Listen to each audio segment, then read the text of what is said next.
ride around with the pistol on the side. I blow it down, put the dollar to the sky. We coming through, you niggas gotta hide.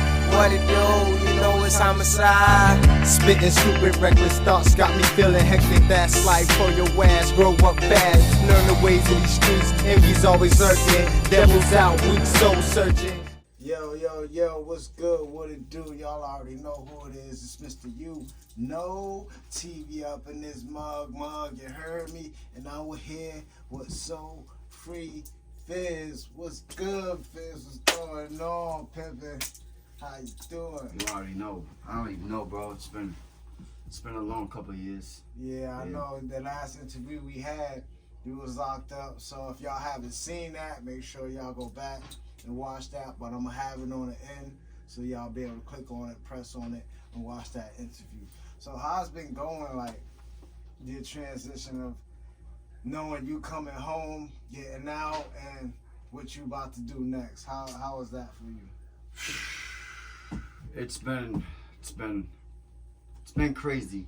So, if some of y'all probably don't know, but before I went to prison about 4 years ago, I got into drugs real bad and ruined my life for a while, which ultimately sent me to prison. And before that, we was killing it with the music up here in Maine. Yeah. And we was doing crazy stuff. We've opened for a lot of people, big names. And then everything just stopped when I went to prison for a while. But since I came home, I just released my first track on all major platforms called Dedication to Love. Which is a fire track. Track. And if y'all haven't heard that, make sure to go type that in on all platforms, you know what I mean?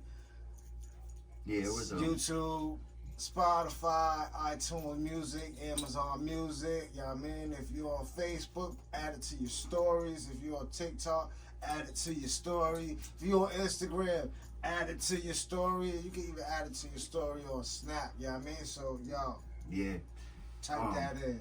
The Dedication to Love was, I don't even know, when I came home, the first day I came home, I was thinking about switching my rap name to begin with. Yeah. Because your boy Fizz is, I mean, it's been 4 years since I did anything really besides that interview we did. So what made you decide to pick SOFREE FIZZ?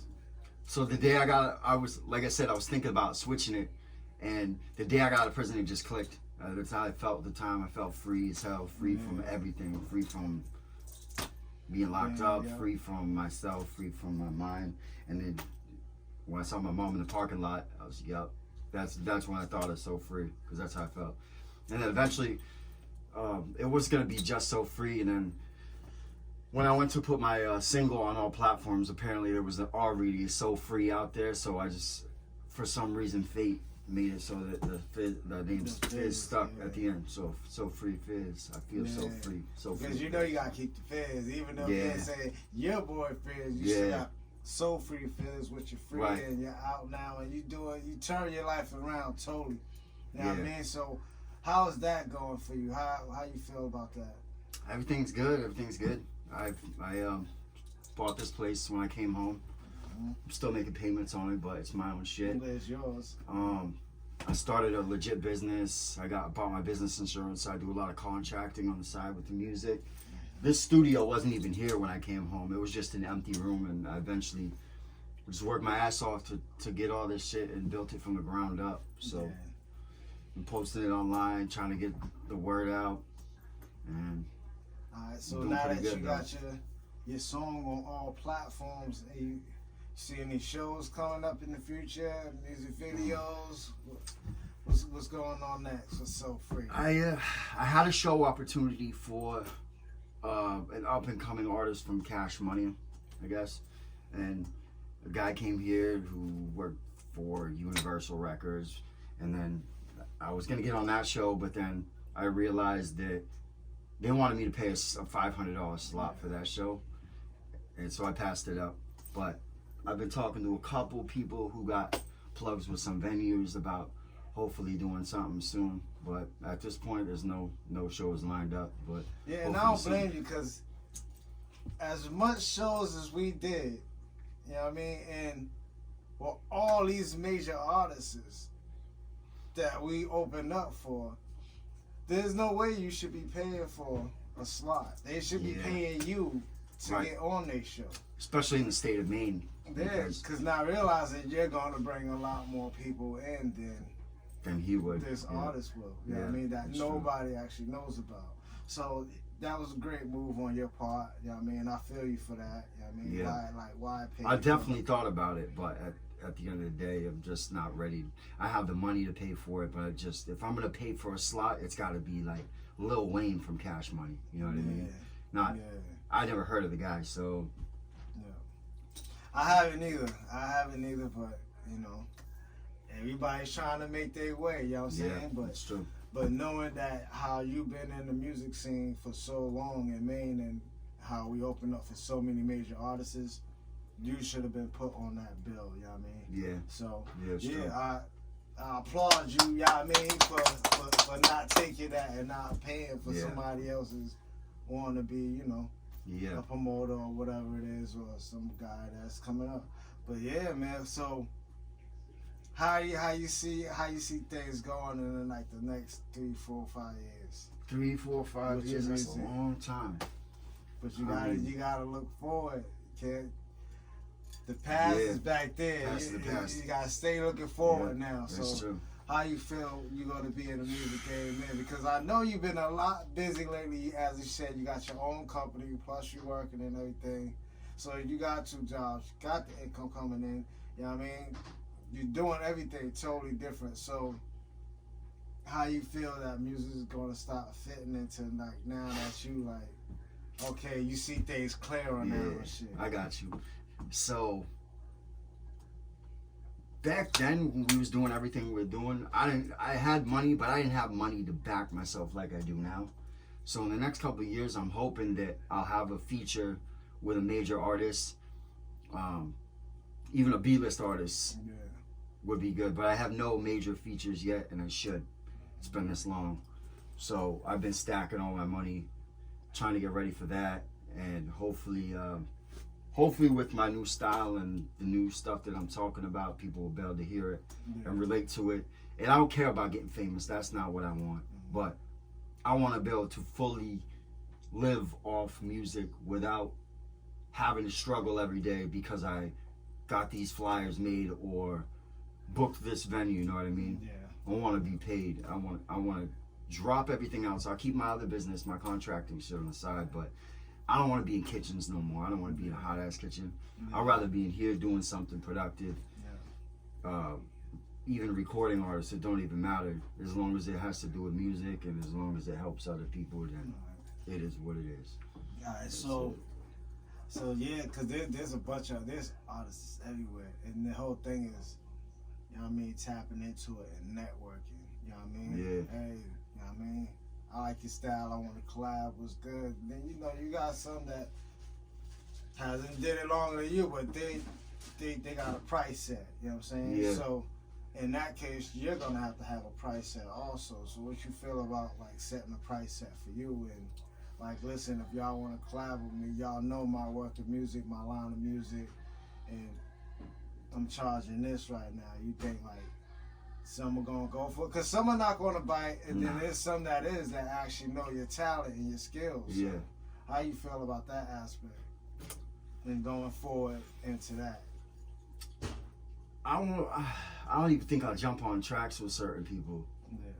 Yeah.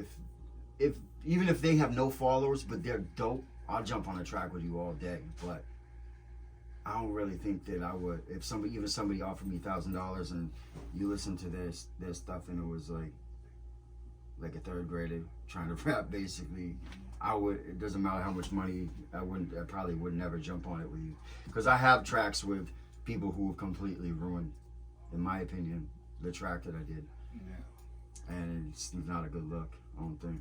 So not everybody deserves to be on a song with you. You know what I mean? Not every style's gonna mess together. Yeah. So going from back then, this is trouble, y'all. You know what I mean? Trouble gotta get his airtime. Let trouble get his airtime.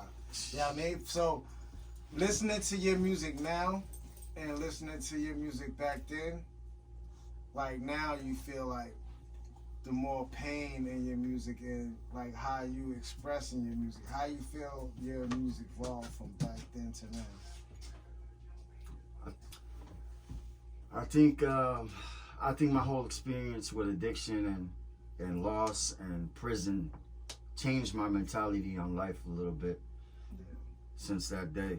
Because ever since that day, my whole my mindset's been in a positive direction for some reason. I mean, there was a lot that went on that a lot of people don't know about, and if they did, they probably wouldn't fuck with me in the first place. But I believe in change, and I believe in when I listen to somebody else's music that I can relate to, then I'm like, yo, that's me. I'm gonna listen to that song regardless, and it's real. Like Millie's is a beast. Millie's is a monster, and Millie's he talks about pain, his life, all that shit, and I feel it because I can relate to it when I hear music like that. So that's what I kind of am aiming towards accomplishing with the people who support my music, is telling them my story and letting them decide for themselves their opinion and be able to relate to what I'm saying and feel it deep in their heart and their mind and body, basically. It's like, 'cause when you hear shit like that, it's nothing like that. If you hear a song about this and it brings emotions, and people like that shit because they can relate to it, and it's real. It's not just talking about bitches and money, you know what I mean? So that's my goal. I mean, I think that's how my shit has changed over the years. Yeah, and you can hear that you know what I mean, you elevate.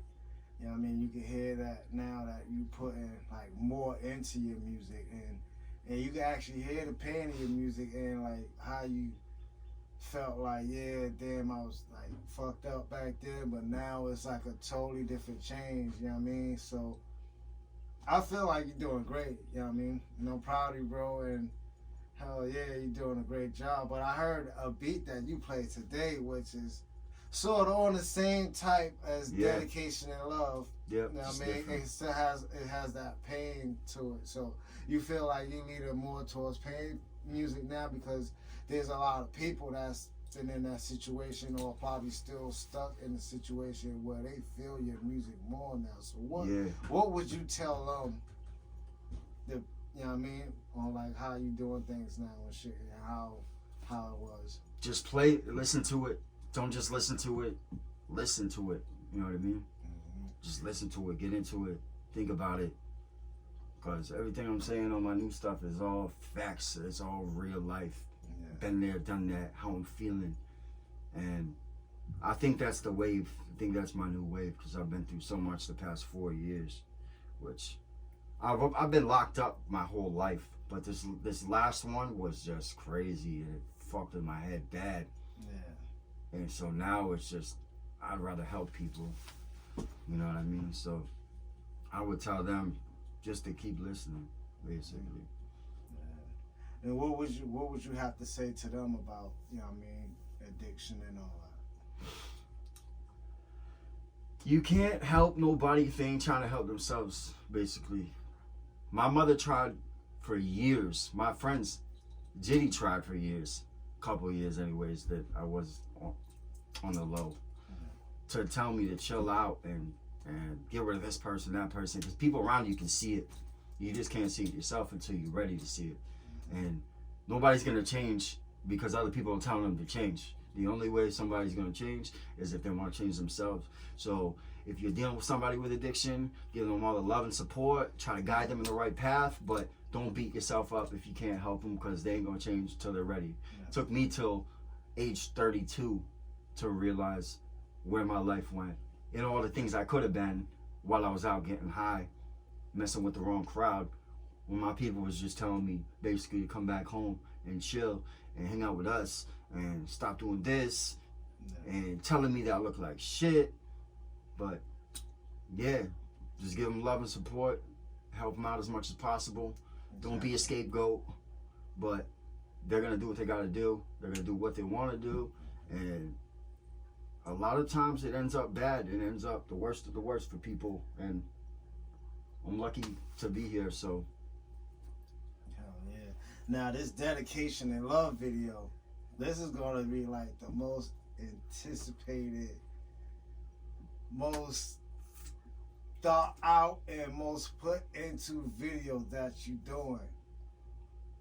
How you're excited about it. I know you are. You've been excited to wait for the song to drop. The song dropped. You know what I mean? Dedication and Love. Make sure y'all go check that out. You know what I mean? The video gonna be crazy, man. What made you put all the thought into like where you want to shoot the scenes and what you want to do for the video and all that? Cause, like I said, now that I have money to invest, I don't care if it takes me a year to put out a track and a video that's perfect in my eyes and it's on point. But I want this one because of the song itself. It means a lot to me and my family and all my peoples. So I want the video to be perfect. So I talk about being in prison in there and loss, all types of shit.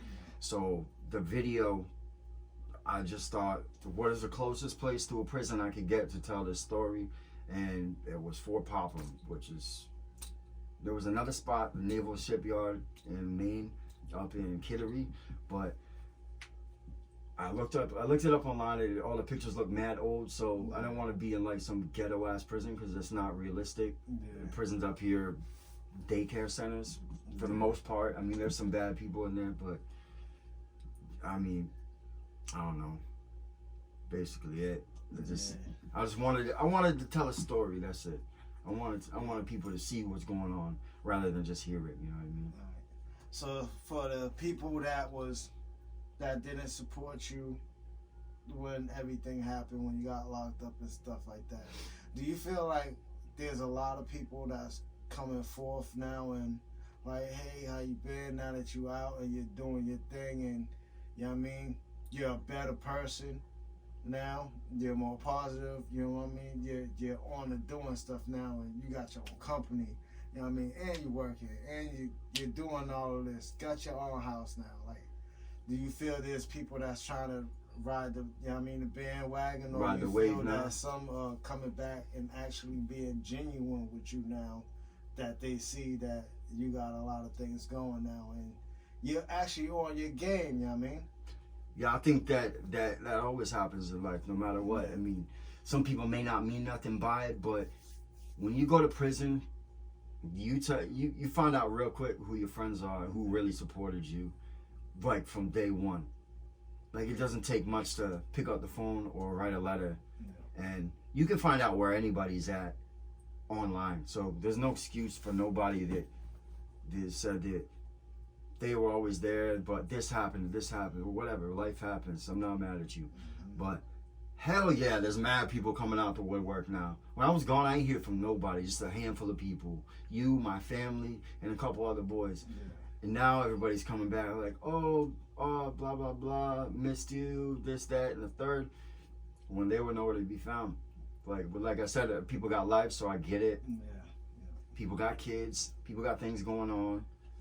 But yeah, there's definitely a lot of people coming out now trying to support, which is whatever. I'll take all the support I can get, but at the end of the day, I know who's gonna hold me down if I ever got locked up again, which ain't gonna happen. Yeah, no, that's in the past right now. You know what I mean? So plus you grow up for that. Getting locked up back when you was younger, you know what I mean? You take it as a joke. Like, I've been locked up, But once you start getting older, it's like, okay, yeah, this is getting old now. You know what I mean? Like, come on, I'm wasting time. Now you wasted 4 years out of your life. You know what I mean? Stuck behind bars, but in your situation behind bars, you was making it right behind bars for when you got out, and you made sure you stacked everything for when you got out, that you lived good. Like, what made you actually think to like, this is what I'm gonna do while I'm in here? And plus you got your certificates and everything, you was helping other inmates. Like, what made you want to do all that while you was in there and set yourself up right for when you got out? I think having nothing most of my life made me realize that I had time to stack money and set myself up for my release. Because when I was in county jail, I didn't even care about nothing. I was getting in fights every other week. I was in the hole every month for fighting some dude over a principle over principles like respect shit, like cutting the water line or something. But in jail is different politics. You let somebody cut you in line like that, and everybody sees it, they're gonna try to check you in the PC, and I ain't built like that. So, but when I got to prison, instead of hanging with people and chilling with my boys and shit, I pretty much just decided that when I found out you could work an actual job when you got to a minimum, I just kept my head down, stayed out of trouble, worked out, got big, and focused on trying to get money and get to a minimum so I could stack all my money and really get out and take this music shit and my life seriously for the first time. That's what's up. That's real. Yeah, because motherfuckers definitely are gonna try to test you in jail. Yeah, I mean, and that's everywhere. That don't matter what state you're in. That's just everywhere. There's somebody that's gonna try to test your gangster, try to test how real you are. But yeah, I mean that's expected. Because it happened to me. Trust me. You know what I mean? But if you don't stay in your ground, then they gonna know. Oh yeah. You know what I mean? Yeah. Like, no, that don't go. That don't fly. But hell yeah. So what's the next song in store for us, man? I know some people want to know. You put the bugging out here with the beat earlier. So what you got planned for that? What's going on? I'm gonna just continue telling my story. That's it. Now you're officially working on an album. Yep. Have you thought of the name of the album? I did today, actually, right before you got here. We're not going to disclose that. We're not going to disclose that on here. That's going to be for until we continue or for where y'all see where Fizz disclose the album, the name of the album, how many tracks. How you think? You know how many tracks you going to want on the album? I'm going to keep this one kind of short. Kind of short? Yeah, Any probably features? like 8 tracks, 9 tracks. Yeah. Okay then. Any And maybe features? a feature. Maybe. Depends. Really depends. All right. So if somebody who can really ride what I'm trying to do, yeah, ride the way that I'm trying to do, then hell yeah. Okay. I might add a feature on that. Let me ask you this, right? God, I just had it in my mind. Somehow I just lost it, but it's coming right back. For this album, you can't give them everything now. Nah, you can't give them everything. Anytime you put out a new song, I know you. I know. You be into it. You be want to give them snippets. Can't give them everything. They gonna have to wait for that album. Wait for this. So the first track was different. That's my first track. Oh, that's your first track, is that? So that's your first single. So that's the single of the summer. Dedication of love. You know what I mean? Single of the summer. Y'all better tune in for real. Yeah, go peep that on Spotify real quick. Y'all heard a little sneak peek today for the new joint, but y'all ain't hear the vocals or nothing like that. I ain't hear none of that. So yeah, man, Yeah. this is gonna be fire. It's gonna be fire, and it definitely gotta be promoted and everything right and all that, and you know what I mean, get the proper attention that it definitely needs. So hell yeah, man. Yeah, you're right. It is hard to get people's attention. It is, because everybody's attention span nowadays is short. You know 2 seconds. It's short. So definitely gotta get their attention and keep, you know what I mean, pushing your single right now. Dedication to Love. Yep. That's out. If y'all want to see your boy SOFREE FIZZ. Yeah, I mean, I still call you boy Fizz because y'all already know. Yeah, I mean, we locked in. Yeah, I mean, family. So, SOFREE FIZZ, if y'all want to see SOFREE FIZZ, yeah, I mean, perform live somewhere, man, leave a comment on this. Yeah, I mean, get that SOFREE FIZZ. Yeah, I mean, or even hit up the promoters that you know. Tell them, yo, I want to see this dude. Exactly. Let them know where they can contact you at. In case they want like a feature, anything, and yeah, or I mean, get in contact with you. You can send me a DM on Facebook at SOFREE FIZZ. I also have a SOFREE FIZZ music page, but I do most of my business through my regular page, SOFREE FIZZ. Instagram, SOFREE FIZZ. Anywhere you try to look me up on social media, it's probably SOFREE FIZZ. So you can contact me there. You can book me there. Whatever you want to do. Hit me up about collabs, features, whatever. There you go, man. Y'all got it. You know what I mean? But this ain't the last. So please stay tuned for the next interview. You know what I mean? With SOFREE FIZZ. Dedication to Love. Make sure y'all tap in, listen, blast it out, share it. You know what I'm saying? Get involved in the comments too. I know you see me on Facebook. Get involved in the comments. Drop something. You don't like it? Tell me you don't like it. Y'all already know what it is. It's Mr. UKNOOo. Ow. Why they tryna knock me off my fucking grind? Why these bitches always hating all the time? Why these lame niggas tryna stop the shine? Cause I be on my shit. These niggas hating beat.